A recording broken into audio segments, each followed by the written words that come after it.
ఆసిఫాబాద్ జిల్లా కేంద్రంలోని హమాలీ కార్యాలయంలో ఏఐటీయూసీ ఆధ్వర్యంలో హమాలీ కార్మికుల మేడే వేడుకలు ఘనంగా జరుపుకున్నారు. మేడే దినోత్సవం సందర్భంగా కాంగ్రెస్ పార్టీ ఆసిఫాబాద్ నియోజకవర్గం ఇన్ఛార్జ్ శ్యామ్ నాయక్ జెండా ఆవిష్కరించారు. ఈ సందర్భంగా ఆయన మాట్లాడుతూ శ్రమ దోపిడీకి గురవుతుంది కార్మికులే అన్నారు. వారి అమాయకత్వాన్ని ఆసరాగా చేసుకుని పెట్టుబడిదారులు, పెత్తందారుల వ్యవస్థ వారిని అణచివేతకు గురి చేస్తున్న తరుణంలో 57 సంవత్సరాల క్రితం చికాగో జరిగే ఉద్యమం మనందరికీ స్ఫూర్తిదాయకమన్నారు. 8 గంటల పని దినాలను కాపాడుకుందామన్నారు. ఈ కార్యక్రమంలో ఏఐటీయూసీ జిల్లా ఉపాధ్యక్షుడు శంకర్, కాంగ్రెస్ పార్టీ నాయకులు ఎండి నిజాం, హమాలీ నాయకులు, కార్మికులు తదితరులు పాల్గొన్నారు.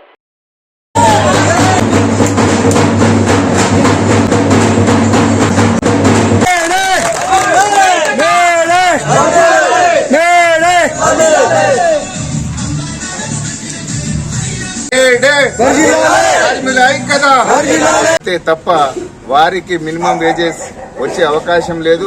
ఇప్పటికీ కూడా అసలు ప్రొడక్టివ్ ఫోర్స్ ఏదంటే, ప్రొడక్టివ్ ఫోర్స్ అంటే ఉత్పాదకత, ఉత్పత్తి చేసే దాంట్లో మొత్తము కార్మిక రంగమే ఇన్వాల్వ్ అయి ఉంటది, ఇమిడి ఉంటది. కానీ వారి శ్రమకు తగ్గట్టుగా ఫలితము నేటికి కూడా రావడం లేదు. ఏదైతే బ్రోకరిజం ఉంటుందో, ఏజెంట్ వ్యవస్థ ఉంటుందో, ట్రేడర్స్ ఉంటారో వాళ్లే మార్జిన్స్ ఎక్కువ సంపాదించి ధనవంతులుగా మారుతున్నారు.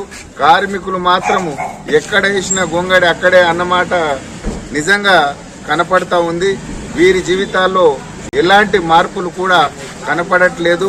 అందుకనే మనమందరం ఐక్యమత్యంగా ఉండి మన హక్కుల కోసం పోరాడి మన హక్కులను సాధించుకోవాలి.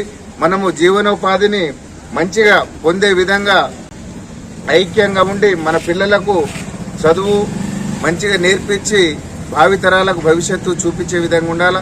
ఇవాళ రిక్షా కార్మికుడనే ఉంటాడు, హమాలీగానే ఉంటుండు, వ్యవసాయదారుడిగానే మిగిలిపోతున్నారు తప్ప వ్యాపార రంగాల్లో గాని, అడ్మినిస్ట్రేషన్లో గాని ఎక్కడ కూడా తగినంత సంఖ్యలో మన వాళ్ళు లేకపోవడం చాలా బాధాకరం.